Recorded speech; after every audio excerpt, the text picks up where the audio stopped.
Hello guys, so ngayon po mag-unbox tayo ng GD Light Plus.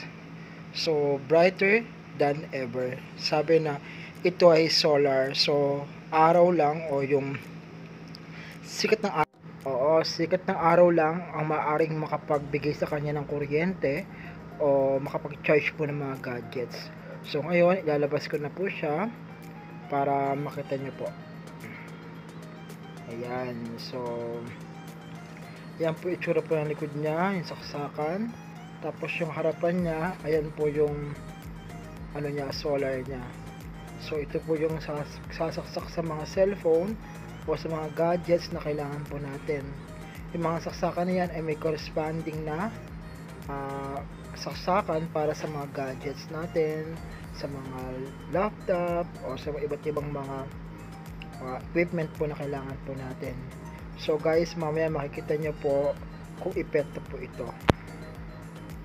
Guys, no, bumili pa kami ng mga multi-charging. Sabihin ng multi-charging, iba't ibang mga charger yung gagamitin natin. Ayan, tinry na po namin yung solar sa labas. Yan, by using yung araw, yan, nag-charge po yung cellphone. Yan, may tumatawag kasi kaya ganyan, no? So ito po, no, makikita ninyo from labas, ayun, no, umiikot siya, nag-charge siya, no?